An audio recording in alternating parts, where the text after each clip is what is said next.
안녕하세요. 한국사 강좌를 담당하고 있는 김태현 강사입니다. 오늘은 한국사 중에서 특히 조선시대의 가중호골 권삼득 선생에 대해서 판소리에 대해서 판소리가 어떻게 됐고 어떤 경위에 의해서 판소리가 형성이 되었는지 요걸 설명을 드리기 위해서 오늘 여러분들에게 설명을 드리고자 합니다.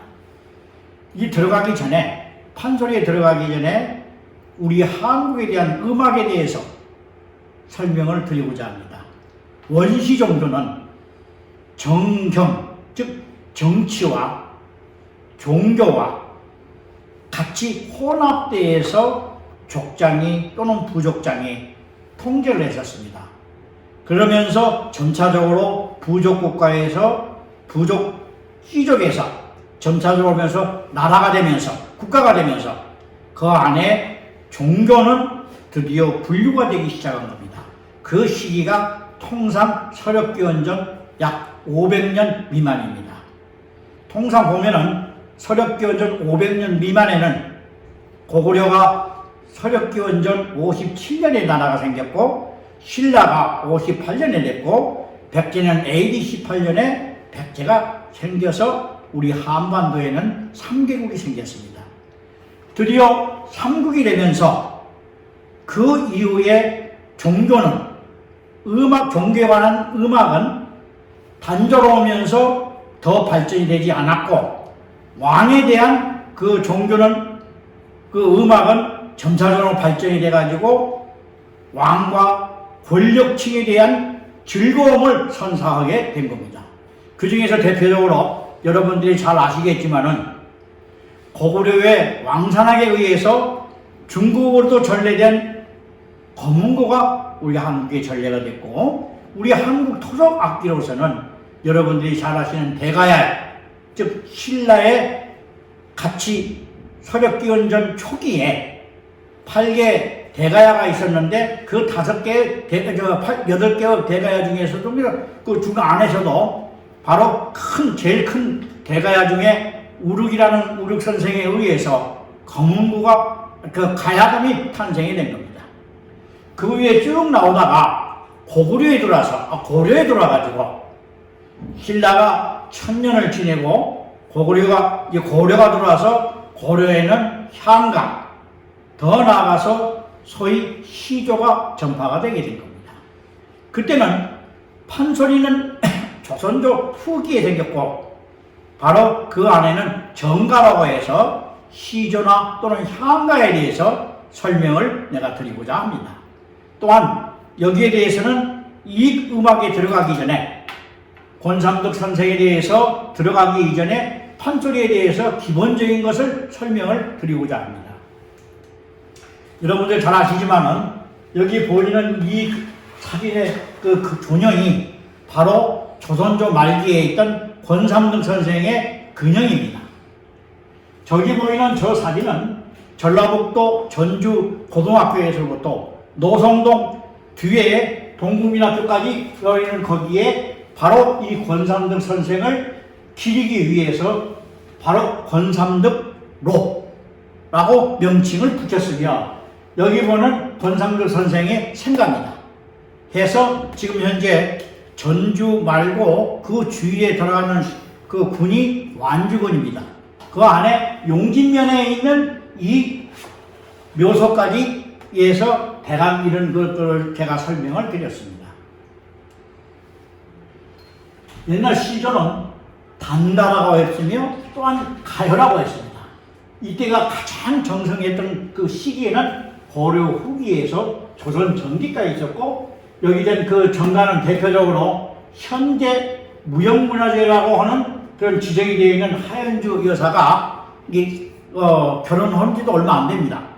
아주 그래서 제가 이 뒤에 노래를 내가 정가에 대해서 설명을 내가 드릴 겁니다. 그러면 판소리에 대해서 우선 알고자 설명을 내가 드리고자 합니다. 판소리는 제일 먼저 소리꾼, 노래를 부르는 사람입니다. 그리고 고수, 북을 치는 사람입니다. 장단을 맞춰주는 사람입니다. 발름, 너름새, 소위 통상 보면은 판소리 하는 사람들 보면은 부채를 꺼내서 움직이고 하는 이런 것이 바로 너름새라고 하고 혹은 발림이라고 이 얘기를 합니다. 추임새. 추임새라는 용어는 얼씨구하고 장단을 맞춰주는 말로서 표시를 하는 것이 바로 추임새입니다. 던음은 여기에 나와 있지 않는 구전으로 전파가 되지 않는 그런 내용에서 순간적으로 거기에 있는 이 소리꾼이 집어넣은 일부러 자기가 마음대로 집어넣은 그 애드리브입니다. 창은 노래라고 합니다. 또한 청중은 구경꾼입니다. 그래서 판소리는 전반적으로 해서 12마당이 있습니다. 12마당은 12개의 소위 춘향가부터 심청전, 흥부가, 별주부전, 배비장전, 그 다음에 가로지기전 해서 12개고 여러가 있는데 그 중에서 그 속도에 따라서 하는 거에 따라 가지고 속도가 틀리기 때문에 그걸 설명을 내가 드리고자 합니다. 판소리 장단에는 크게 말해서 여러분들 아마 이런 얘기를 많이 들어보셨을 거예요. 진양조가 있고 중머리가 있고 중중머리가 있고 자진머리가 있고 휘머리라는 용어를 아마 들었으면서도 실질적으로 이것이 어떤 것인지를 잘 모르실 거예요. 그래서 같은 판소리라도 제일 느린 것이 진양조고 그거보다가 조금 빠른 것이 중머리고 그 다음에 그거보다 조금 더 빠른 것이 중중머리고 그보다 조금 더 빠른 것이 자진머리, 제일 빠른 것이 휘머리라고 합니다.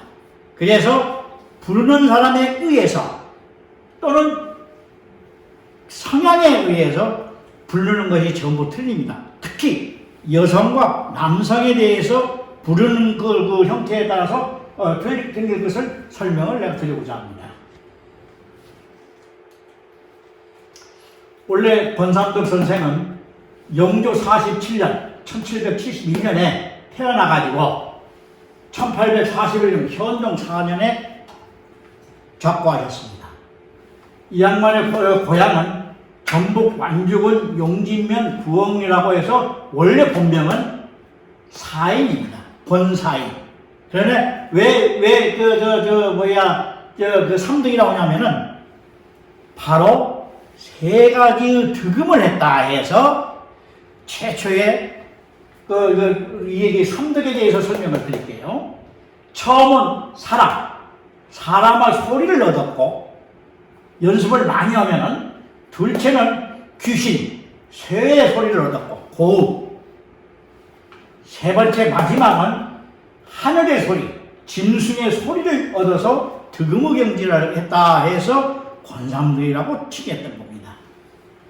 이 부친은 원래 권내원으로 올라간 양반인데 이 양반은 특히 안동권 씨가 세도가 그 당시에 대단한 권세가의 세도가의 집안이었습니다. 그럼에도 불구하고 이 사람이 안동 그 경상도 지방에 살지 않고 전라도 방향으로 와가지고 거기에서 생활했던 겁니다. 그러면은 오늘 설명은 대강 이 정도로 하고 제가 여기 하연주 씨의 정가에 대해서 한번 들어볼 수 있도록 틀어주겠습니다. 여기 나오는 하연주 씨는 현재 대한민국의 무형문화재 388호입니다. 그래서 이 사람이 바로 그 시조의 정가에 대해서 제일 대한민국의 최고의 권위자입니다.